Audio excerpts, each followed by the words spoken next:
আজকের কাহিনী হলো হেনরিকে নিয়ে।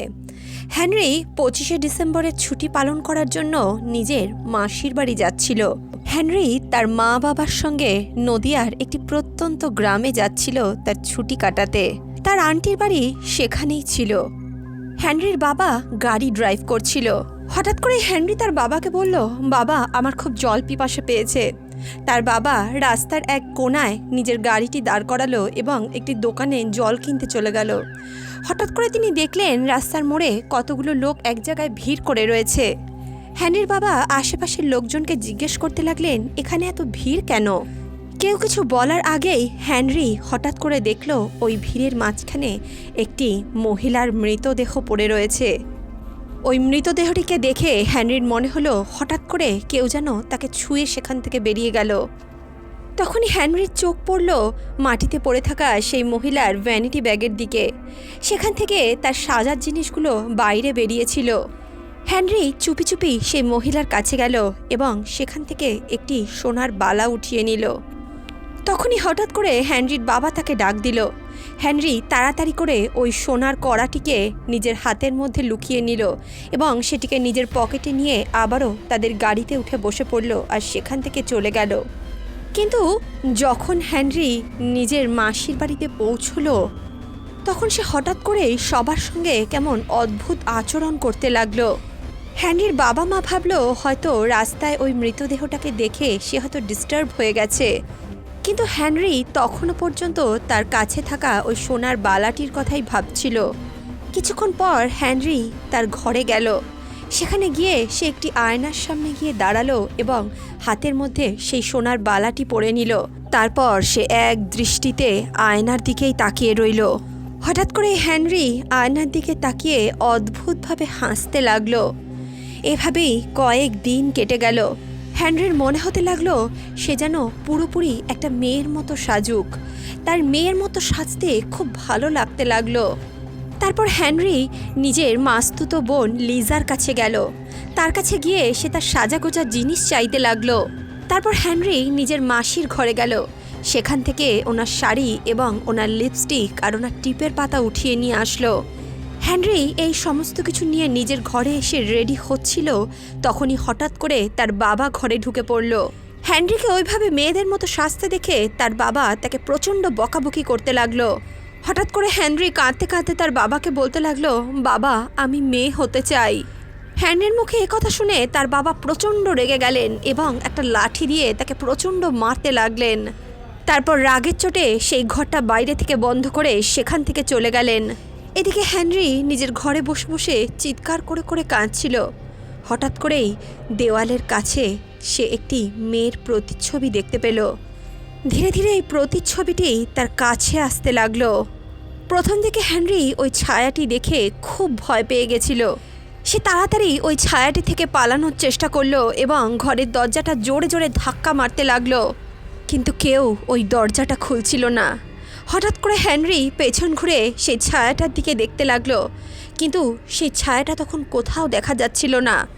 তখন হঠাৎ করেই তার বিছানার নিচের থেকে একটা অদ্ভুত ধরনের আওয়াজ আসতে শুরু করলো। হেনরির মনে হচ্ছিল খাটের তলা থেকে কেউ যেন তাকে ডাকছে। কৌতূহলবশত হেনরি যখন নিজের মাথাটা নিচু করে খাটের তলায় তাকালো, দেখলো সেখানে ওই মহিলার লাশ পড়েছিল। যেই মৃতদেহটি সেদিন হেনরি রাস্তায় পড়ে থাকতে দেখেছিল, ওই মহিলাকে ভয়ঙ্কর দেখতে লাগছিল। ওই মহিলা খাটের তলা থেকে হামাগুড়ি দিয়ে হেনরির কাছে আসতে লাগলো এবং হঠাৎ করে হেনরির মধ্যেই কোথায় যেন হারিয়ে গেল। হেনরি সেখানেই অজ্ঞান হয়ে পড়ে গেল। পরদিন থেকে হেনরি একটু অদ্ভুত রকম ব্যবহার করতে লাগলো। সে সব সময় নিজের মাসির শাড়ি পরে থাকতো, মেয়েদের মতো সাজগোজ করত, মাথায় একটা বড় টিপ পরতো। হেনরি সবাইকে একটা কথাই বলে বেড়াচ্ছিল। সে বলছিল, আমার নাম হলো লক্ষ্মী। কখনো সে জোরে জোরে চিৎকার করে সমস্ত ঘর মাথায় তুলে নিত, আবার কখনো সে ঘরের একটা কোণে চুপচাপ বসে কিছু বিড়বিড় করতে লাগতো। কখনো সে কাঁদতো, আবার কখনো সে জোরে জোরে হা হা করে হাসতে থাকতো। একদিন হঠাৎ হেনরি নিজের মায়ের কাছে গিয়ে কাঁদতে কাঁদতে বলতে লাগলো, আমার নাম হলো লক্ষ্মী। হ্যানরি বলতে লাগলো সে নিজের চারদিকে ভূত প্রেত এবং শয়তান দেখতে পায় যারা ওকে মারতে চাইছে। হ্যানরি বলতে লাগলো ওই শয়তানদের পাগুলো উল্টো, তাদের দাঁত রক্তে মাখানো। সেই শয়তানগুলোর হাতের নখগুলো অনেক লম্বা লম্বা, যেই নখগুলো দিয়ে সে তাকে আঁচড়াতে চায়। হ্যানরির শরীর দিন দিন খারাপ হয়ে যাচ্ছিল, কিন্তু হ্যানরি প্রতিদিন সকালে ঘুম থেকে উঠেই লক্ষ্মীর মতো করে সাজত এবং তারপর নিজের ঘরের দরজা বন্ধ করে দিন রাত নাচতে থাকতো এবং গাইতে থাকতো। হ্যানরির বাড়ির লোকরা এটা বুঝতে পারছিল না যে হ্যানরির সঙ্গে আসলে কি হয়েছে, কেনই বা সে নিজেকে লক্ষ্মী লক্ষ্মী বলছে। হ্যানরির বাবা সাহায্যের জন্য গ্রামের বিভিন্ন মানুষের সঙ্গে কথা বলতে লাগলেন। কয়েক জায়গায় খোঁজ লাগানোর পর হ্যানরির বাবা এটা জানতে পারলেন সেদিন যে মহিলাকে ওনারা রাস্তায় মৃত অবস্থায় পড়ে থাকতে দেখেছিলেন তার নাম হলো লক্ষ্মী। আসলে সেই মহিলার আসল নাম ছিল অ্যান্থনি। অ্যান্থনি একটা ছেলেকে ভালোবাসতো, আর সে ওই ছেলেটিকে পাওয়ার জন্য সব সময় মেয়েদের মতো সেজে থাকতো। এমনকি সে তার নামও পরিবর্তন করে লক্ষ্মী রেখে দিয়েছিল। তারা দুজন একে অপরকে ভালোবাসতো এবং একে অপরের সঙ্গে বিয়েও করতে চাইছিল, কিন্তু সমাজ তাদের এই সম্পর্ক মেনে নেয়নি। তাদের কাছে এমনটা করা একটা বড় পাপ ছিল। গ্রামে যাতে দুই পরিবারের মধ্যে বদনাম না ছড়ায় তাই তারা অ্যান্থনিকে মেরে ফেলেছিল। গ্রামের মানুষের কাছে একথা শুনে হ্যানরির বাবার তো পায়ের তলার মাটি সরে গেছিল। হ্যানরির বাবার হ্যানরির সঙ্গে করা প্রত্যেকটি অত্যাচারের কথা ভেবে খুব দুঃখ হতে লাগলো। তিনি ভাবতে লাগলেন তিনি অকারণেই নিজের ছেলেকে ওইভাবে মেরেছেন। সেদিন হ্যানরির বাবার এটা মনে হয়েছিল হয়তো হ্যানরির শরীরে লক্ষ্মীর আত্মা ঢুকে পড়েছে। হ্যানরির বাবা তাড়াতাড়ি করে নিজের বাড়ির উদ্দেশ্যে রওনা দিলেন যাতে বাড়ির সকলকে তিনি সত্যি ঘটনাটা বলতে পারেন, কিন্তু ততক্ষণে অনেক দেরি হয়ে গেছিল। হ্যানরি সেদিনও লক্ষ্মীর মতো সেজে ঘরের দরজা বন্ধ করে নাচছিল।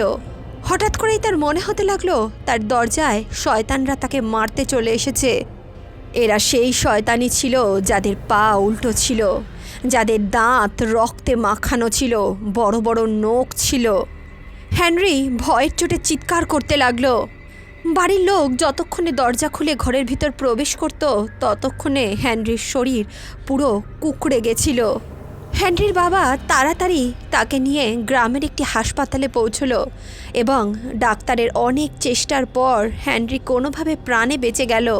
হ্যানরির বাবা যখন পরিবারের সবাইকে অ্যান্থনির ঘটনা বললেন তখন তাদের সকলেরই অ্যান্থনির কথা চিন্তা করে খুবই দুঃখ হতে লাগলো। তারা সকলেই অ্যান্থনির জন্য প্রে করলেন এবং হ্যানরির কাছে অ্যান্থনির যে কড়াটি ছিল, যে হাতের সোনার বালাটি ছিল, সেটি অ্যান্থনির শরীরের সঙ্গেই কবর দিয়ে দেওয়া হলো। কয়েকদিনের মধ্যেই হ্যানরি পুরোপুরি সুস্থ হয়ে গেল। আজ তার লক্ষ্মী অথবা অ্যান্থনির ব্যাপারে কিছুই মনে নেই, কিন্তু লক্ষ্মীর মতো এমন অনেক মানুষ আছে যাদেরকে সমাজে ভুল বলা হয়। তাদের নিজের ইচ্ছার জন্য, তাদের নিজের চয়েসের জন্য তাদেরকে সোসাইটিতে অনেক অপমানিত হতে হয়। এই কাহিনী হতে পারে একটি কাল্পনিক কাহিনী, কিন্তু এই কাহিনীতে একটি ইম্পর্ট্যান্ট মেসেজ লুকানো আছে। সকলেরই ভালোবাসার অধিকার আছে, আর আমাদেরকে সবার ভালোবাসার রেসপেক্ট করা উচিত, তাদের ভালোবাসাকে সম্মান জানানো উচিত। যদি আপনাদেরও আমাদের কথা ঠিক বলে মনে হয় তাহলে কমেন্ট বক্সে অবশ্যই লিখে জানান। ভিডিওটি ভালো লাগলে অবশ্যই ভিডিওটিতে একটি লাইক করুন, বন্ধু বান্ধব আত্মীয় পরিজনের সঙ্গে ভিডিওটি শেয়ার করুন। দেখা হচ্ছে নেক্সট ভিডিওতে, ততক্ষণের জন্য টেক কেয়ার।